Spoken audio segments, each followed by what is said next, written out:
दोस्तों नमस्कार, मैं हूं डॉक्टर सूर्यकांत। आप सभी को दीपावली की बहुत बहुत शुभकामनाएं। 24 अक्टूबर 2022 को हम मनाएंगे दिवाली। और दीपावली हमारा एक बहुत बड़ा त्यौहार है। 6 त्यौहार एक साथ बहुत लंबे समय तक हम मनाते रहते हैं। सबसे पहले शुरू करते हैं धनतेरस से, जिसमें हम धन्वंतरी जी की पूजा करते हैं।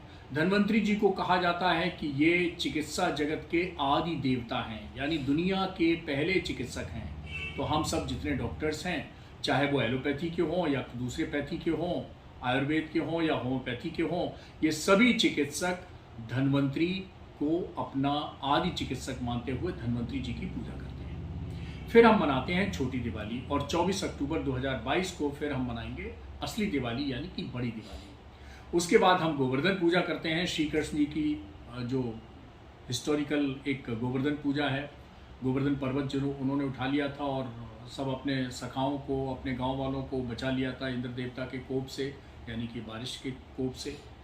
और उसके बाद हम मनाते हैं बहुत भाई बहन का एक पवित्र त्यौहार, जिसको हम भैया दूज कहते हैं।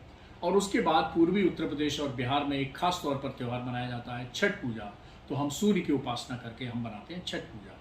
तो आप सोचिए कि दिवाली के आसपास हम 6 त्यौहार मनाते हैं।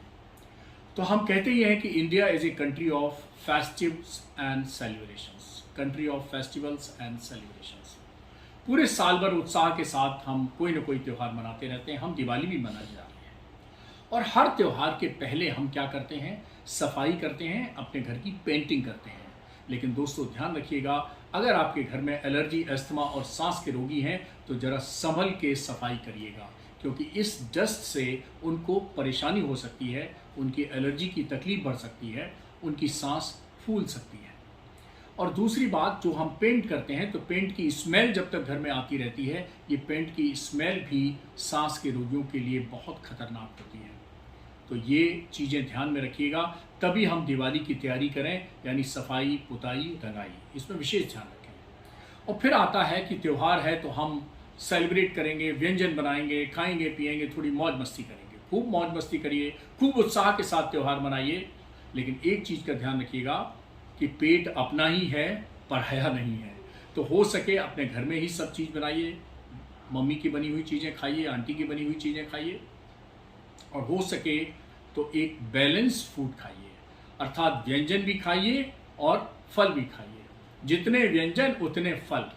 इसका क्या मतलब यह है कि एक तरफ तो आप व्यंजन खाइए, मिठाई खाइए, फ्राइड आइटम खाइए, सब कुछ खाइए, मैंने मना नहीं किया है, उत्साह है तो खाइए। लेकिन उसके साथ साथ थोड़ा फल, सलाद, ड्राई फ्रूट्स, इसका कॉम्बिनेशन भी रखिए। और हाँ दोस्तों, सुबह से आप चालू हो जाइए, खूब उत्साह के साथ मौज मस्ती करिए और खाइए। लेकिन रात का खाना थोड़ा हल्का खाइए। रात का खाना देर से खाएंगे, ज़्यादा खाएंगे और ज़्यादा फ्राइड और मसाले वाला खाएंगे तो आपको रात को हो जाएगी एसिडिटी। और इसलिए, और अगर आप दिवाली पर पटाखे चलाएंगे, आतिशबाजी चलाएंगे तो हमारे सांस के रोगियों, चूंकि मैं सांस का चिकित्सक हूँ, तो हमारे सांस के जो रोगी हैं उनकी सांस फूल सकती है, ये ध्यान रखिएगा। तो दोस्तों, इस त्यौहार का नाम दिवाली है, पटाखावली नहीं है। इसलिए ध्यान रखिए कि दिवाली ही मनाएं हम, पटाखावली ना मनाएं। शोर होता है, प्रदूषण होता है, और हमें सिर से लेके पैर तक, आंख की एलर्जी से लेके बहुत सारी बीमारियां हो जाती हैं, बहुत सारी तकलीफ हो जाती हैं। और कई बार तो इस आतिशबाजी से लोगों को बर्न हो जाता है, यानी जल जाते हैं। किसी की आंख में नुकसान पहुंच जाता है, किसी के कान में नुकसान पहुंच जाता है, हाथ जल जाते हैं, पूरा शरीर जल जाता है। तो दोस्तों, ऐसी कोई चीज़ ना होने पाए, इसलिए सजगता से दिवाली मनाइए। हमारे 6 त्यौहार के लिए, यानी कि धनतेरस, छोटी दिवाली, बड़ी दिवाली, गोवर्धन पूजा, भाई दूज और छठ पूजा, इन 6 त्यौहार के लिए आपको बहुत बहुत शुभकामनाएं, बहुत बहुत बधाई।